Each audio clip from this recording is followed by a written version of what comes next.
Kita belajar terus dengan banyak negara, terutama belajar kepada negara yang berniat mendominasi dunia seperti Rusia, Amerika, Tiongkok, Turki, Inggris, Perancis, dan Israel. Kita semua tahu sejak awal peradaban manusia modern, bergiliran dunia dikuasai oleh sebuah bangsa atau negara, diawali oleh kerajaan Romawi, kemudian Mongol, kemudian Inggris Raya di abad pertengahan hingga Perang Dunia Kedua. Dan sejak Perang Dunia Kedua hingga saat ini, Amerika masih menjadi pengendalinya. Setidaknya dengan soft power yaitu dolar yang dipakai lebih dari 70% transaksi antar negara di dunia saat ini.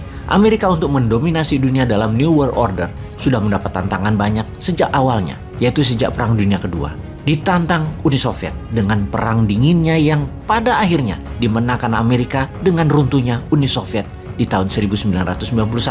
Kemudian sejak tahun 2008, Amerika mulai ditantang oleh Tiongkok di dalam pendominasian dunia, setidaknya secara ekonomi, di mana banyak negara yang mulai dikendalikan oleh Tiongkok pada saat itu. Di mana negara-negara di bawah pengaruh Tiongkok tersebut mulai berani mengatakan, kami tidak perlu Amerika lagi. Yang puncaknya di tahun 2017, perang dagang dua negara dimulai. Kemudian sejak saat itu, persaingan keduanya mulai di mana-mana dan kemana-mana. Eskalasi persaingan awalnya dagang kemudian ke langkah militer di tahun 2022 ini menarik untuk diperhatikan, dan sebagai negara, Indonesia harus selalu mewaspadai efeknya dan punya langkah antisipatif. Apa bukti ketegangan Amerika Tiongkok ke arah militer?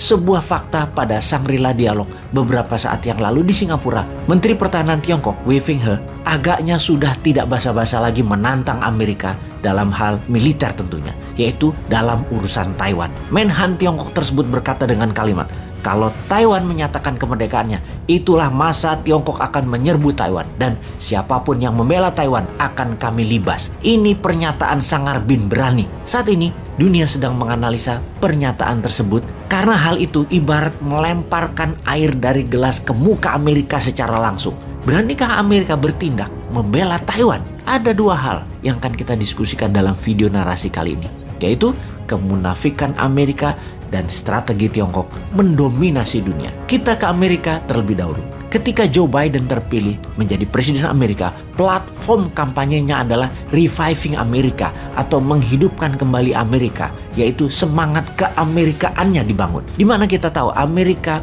punya propaganda sebagai negara yang disebut Land of Opportunity, Land of the Brave, Land of Freedom. Dan hal itulah platform kampanye Biden yang mau dihidupkan kembali semangat keamerikaannya tersebut. Terlihat mulia ya janji kampanyenya. Biden mengatakan Amerika kembali seperti yang dulu. Setahun kemudian kita tahu maksudnya Biden. Amerika kembali menembaki anak-anak di sekolahan. Amerika kembali memasuki masa teror bersenjata. Amerika kembali mengkhianati teman-temannya. Amerika kembali mengkhianati sekutunya. Dan semua ini terjadi di bawah administrasi Joe Biden. Kita mulai dengan teror bersenjata di mana ada 13 kejadian dalam waktu kurang dari 3 bulan di Amerika yang membunuh anak sekolahan. Kejadian di pesta kelulusan, kejadian di kelas, kejadian di ruang makan, kejadian di depan sekolah, juga di tempat umum seperti kafe, tempat yang seharusnya menjadi tempat aman bagi publik, di tempat dikatakan Land of Freedom, di mana-mana orang dengan senjata ternyata saat ini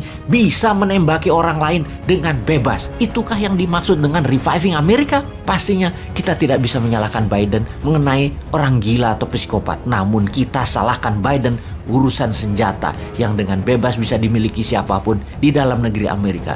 Di tahun 2022 ini saja sudah terjadi 246 kali penembakan ke arah massa yang brutal. Ingat loh ya, ini masih bulan Juni, alias setiap hari ada penembakan di Amerika saat ini. Dan bagaimana Biden bisa menjelaskan hal ini? Kepala negara macam apa Biden itu? Di dalam negeri Biden lagi dicemooh, sehingga untuk mendapatkan simpati Biden membangun diplomasi ke luar negeri. Ternyata sama saja, Amerika dicampakkan oleh negara-negara tetangganya.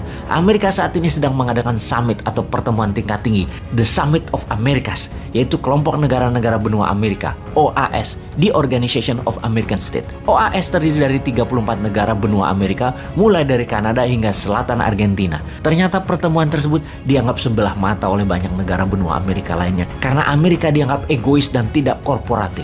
Meksiko, tetangga yang nempel pagar Amerika, tidak hadir tidak mengirimkan kepala negaranya, hanya mengirimkan menlunya saja. Summit ini pertama kalinya bagi Amerika menjadi tuan rumah sejak summit tahun 1994. Ketidakhadiran Meksiko adalah pukulan telak bagi Amerika karena setelah Amerika, Meksiko adalah negara terbesar kedua ekonominya di benua Amerika tersebut. Selain pemimpin Meksiko tidak hadir, pemimpin negara lain pun banyak yang tidak hadir seperti Honduras, Guatemala, dan El Salvador tidak hadir juga. Jadi apa penjelasannya atas boikot? Pemimpin negara-negara tersebut tidak hadir. Di antara ketidakhadiran karena boikot, ada 3 negara benua Amerika yang tidak diundang di Summit of Americas, yaitu Venezuela, Kuba, dan Nicaragua, dengan alasan ketiga negara tersebut tidak diundang karena tidak menerapkan demokrasi di negara masing-masing dan Amerika tidak mau berhubungan dengan mereka. Ketika mengatakan tidak mau berhubungan dengan negara yang tidak demokrasi, Amerika ternyata di hadapan dengan Tiongkok beda. Amerika ciut, tidak bisa apa-apa. Tiongkok bukan negara demokrasi, tapi merupakan mitra dagang terbesar Amerika. Jadi kalau melihat Amerika sok-sokan menekan negara Amerika lainnya yang tidak demokrasi, ya Tiongkok ambil peluang. Tiongkok menjadikan mereka mitra dagang, di mana minyak Venezuela misalnya diambil semua oleh Tiongkok. Di negara-negara yang tidak hadir di Summit of America, baik karena boikot atau tidak diundang, semuanya adalah mitranya Tiongkok, mitra dagang dan bisnisnya Tiongkok, terbesar bahkan. Dengan semua peristiwa tersebut, Biden harus memperbaiki Amerika dalam dan luar negerinya. Namun di luar negeri, tanpa Meksiko yang sudah diambil Tiongkok, kemungkinan kecil Amerika bisa berjaya kembali. Sahabat, inilah masa kita memahami dan mengambil peluang berdaulat, sebuah informasi dan peluang bagi mereka yang paham bernegara.